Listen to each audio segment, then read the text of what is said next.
আসসালামু আলাইকুম। সবাইকে স্বাগত জানাচ্ছি বিটিভিউজে। আপনাদের সাথে আছে আমি তানজিলা হক। 2009 থেকে 2024 পর্যন্ত সময়ে আওয়ামী লীগ ফ্যাসিবাদী কায়দায় দেশ শাসন করেছে। মানবাধিকার লঙ্ঘন, বিরোধী দলের দমন-পীড়ন, ভোটারবিহীন নির্বাচন, দুর্নীতি, ভারতীয় আধিপত্য সবকিছুরই সাক্ষী থেকেছে বাংলাদেশ। অথচ জাতীয় পার্টি কখনো কার্যকরভাবে সরকারের বিরুদ্ধে অবস্থান নেয়নি, বরং তারা আওয়ামী লীগের বি টিম হিসেবে কাজ করেছে।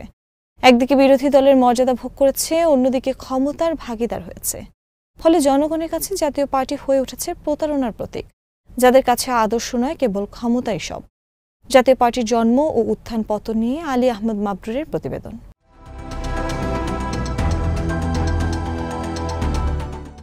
জাতীয় পার্টির জন্মই হয়েছিল একটি সামরিক স্বৈরাচারের হাত ধরে। 1982 সালের 24শে মার্চ হুসাইন মোহাম্মদ এরশাদ রাষ্ট্র ক্ষমতা দখল করে বাংলাদেশের সাংবিধানিক প্রক্রিয়াকে স্থবির করে দেন এবং পরে নিজের বৈধতা নিশ্চিত করার জন্য প্রশাসনিক শক্তি, ভারতীয় সমর্থন ও নির্বাচনী নাটকের মাধ্যমে জাতীয় পার্টির জন্ম দেন।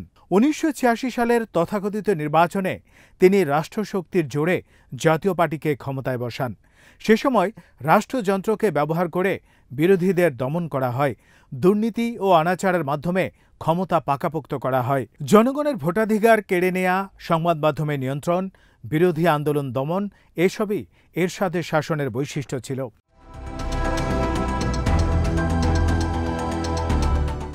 এরশাদের পতনের পর বিচারপতি শাহাবুদ্দিন আহমেদের নেতৃত্বাধীন তত্ত্বাবধায়ক সরকারের অধীনে যে নির্বাচন হয় তাতে জাতীয় পার্টি 30টিরও বেশি আসন পায়। সংসদে প্রতিনিধিত্বশীল দল হিসেবে তারা বিরোধী দলে এবং জোটে ভূমিকা রাখার সুযোগ পায়। মাগুরায় বিতর্কিত উপনির্বাচনের পর আওয়ামী লীগ যখন জামাতের প্রস্তাবিত তত্ত্বাবধায়ক সরকার দাবিতে আন্দোলন শুরু করে, তখন লিয়াজো কমিটিতে আওয়ামী লীগ ও জামাতের পাশাপাশি জাতীয় পার্টির নেতারাও ছিলেন।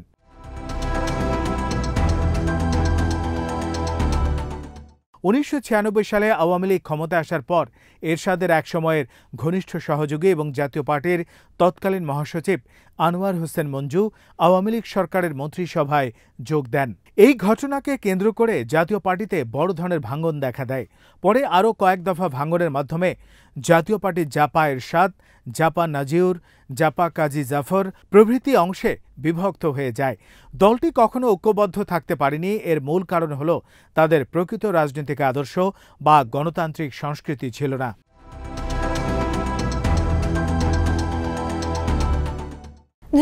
সালে আওয়ামী লীগ দ্বিতীয়বারের মতো ক্ষমতায় ফিরে এলে জাতীয় পার্টির সংসদে বিরোধী দলের মর্যাদা পেলেও একসাথে মন্ত্রিসভায় যোগ দেয়।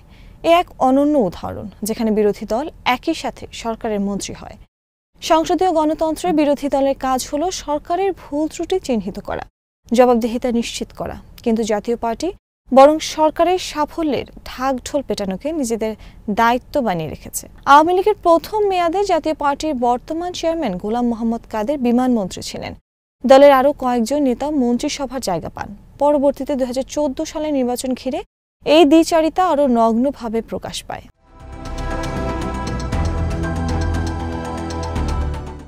2014 সালের 5 জানুয়ারি নির্বাচনের আগে জাতীয় পার্টি বারবার ঘোষণা দিয়েছিল তারা নির্বাচনে অংশ নেবে না। এরশাদ নিজেও নাটকীয় ভঙ্গিতে ঘোষণা দেন তিনি ভোটে যাচ্ছেন না। এমনকি হঠাৎ করে সেনানিবাসের সম্মিলিত সামরিক হাসপাতালে ভর্তি হয়ে পড়েন। গোটা দেশ ভেবেছিল জাতীয় পার্টি এবার সত্যি একতরফা নির্বাচনে অংশ নেবে না।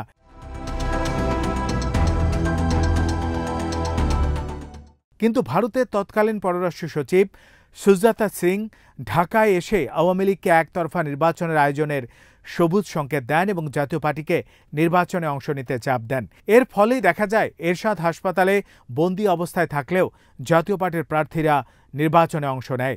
এভাবে জাতীয় পার্টি আওয়ামী লীগের একতরফা নির্বাচনকে বৈধতা দেওয়ার প্রধান সহযোগী হয়ে ওঠে। জনগণের সাথে এ প্রতারণা ইতিহাসে কলঙ্কজনক অধ্যায় হিসেবে চিহ্নিত হয়ে থাকবে।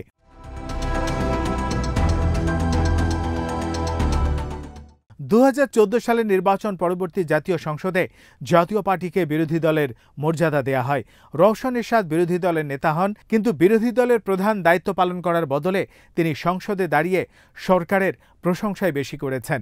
একদিকে বিরোধী দলের আসনে বসে অন্যদিকে মন্ত্রিসভায় অংশগ্রহণ, এমন দ্বিচারিতা কেবল জাতীয় পার্টির মাধ্যমেই সম্ভব হয়েছে। তাদের এই ভূমিকা শুধু আওয়ামী লীগকে টিকিয়ে রাখেনি, বরং সংসদকে প্রাণবন্ত দেখানোর ভান তৈরি করেছে।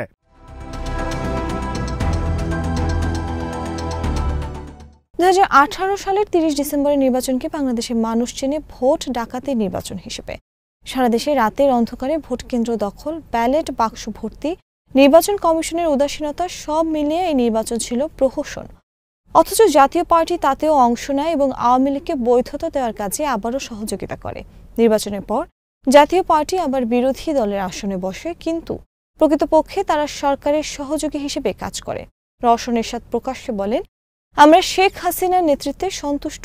এ বক্তব্যই প্রমাণ করে জাতীয় পার্টির রাজনৈতিক চরিত্র ও কতটা ভাড়াটে ও নির্লজ্জ।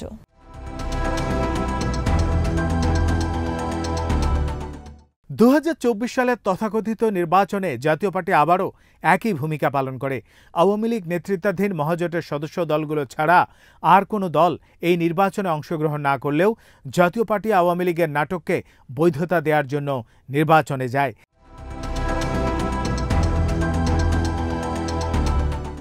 এই নির্বাচনে আওয়ামী লীগ দলের বিদ্রোহী প্রার্থীদের নির্বাচনে অংশ নেওয়ার সুযোগ দেয়।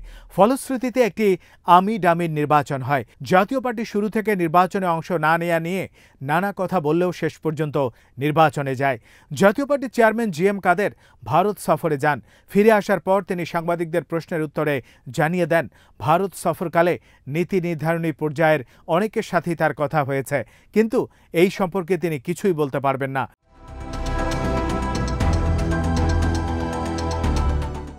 এরপরে জাতীয় পার্টির ভারত কানেকশন স্পষ্ট হয়ে যায়। প্রকৃতপক্ষে এই দলটি বরাবরই জনগণের প্রতিনিধি হয়ে নয়, বরং ক্ষমতার দোসর ও ভারতের খুশি অর্জনের মাধ্যম হিসেবে নির্বাচনে অংশ নেয়। ফলে একের পর এক ডামি নির্বাচনে জাতীয় পার্টি হয়ে ওঠে ফ্যাসিবাদী আওয়ামী লীগের সবচেয়ে নির্ভরযোগ্য সহযোগী।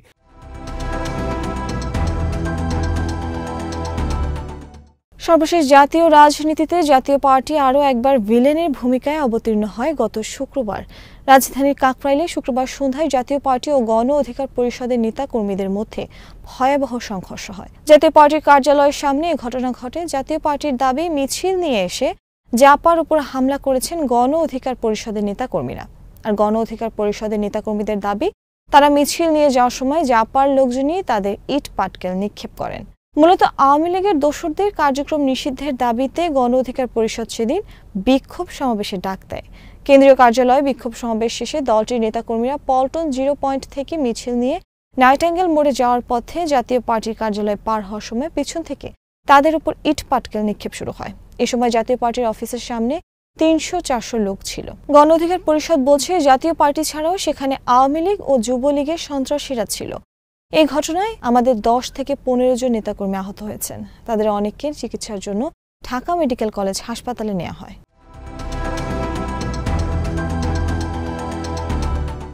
এরপর রাত 8:15টার দিকে দ্বিতীয় দফায় জাপা কার্যালয়ের সামনে জড়ো হন গণ অধিকার পরিষদের নেতারা। প্রত্যক্ষদর্শীরা জানান, দ্বিতীয় দফায় জাপা নেতাকর্মীদের সঙ্গে গণ অধিকার পরিষদের নেতাকর্মীদের ধাওয়া পাল্টা ধাওয়া হয়। সেনাবাহিনী এসে জাপা নেতাকর্মীদের সরিয়ে দেয়। গণ অধিকার পরিষদের নেতাদের ঘটনাস্থল ছাড়তে 10 মিনিট সময় দেয় আইন শৃঙ্খলা বাহিনী।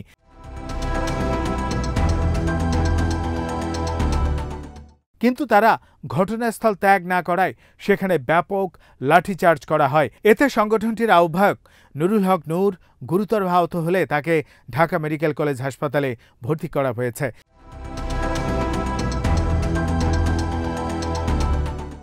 গণ অধিকার পরিষদ সহ কিছু রাজনৈতিক দলের দাবি, ফ্যাসিবাদী শাসনকে বৈধতা দেওয়ার ক্ষেত্রে জাতীয় পার্টি সহযোগীর ভূমিকা ছিল, তাই আওয়ামী লীগের পাশাপাশি জাতীয় পার্টির কার্যক্রম নিষিদ্ধ করতে হবে।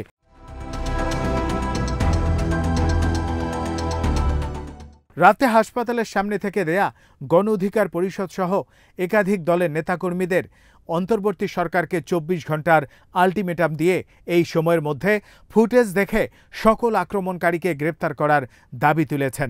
অন্যথায় প্রধান উপদেষ্টার বাসভবন যমুনা ঘেরাও সহ চূড়ান্ত কর্মসূচি দেওয়ার ঘোষণা দেয়া হয় সংবাদ সম্মেলন থেকে। বিএনপি জামাত সহ মূলধারার রাজনৈতিক দলগুলো নুরুল হক নূরের উপর এই ন্যাক্কারজনক হামলার প্রতিবাদে বিবৃতি প্রদান করেছেন।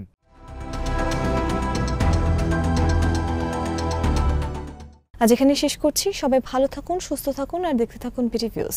চ্যানেলটি ভালো লাগলে সাবস্ক্রাইব করুন। সংযুক্ত থাকুন আমাদের ফেসবুক পেজে। আল্লাহ হাফেজ।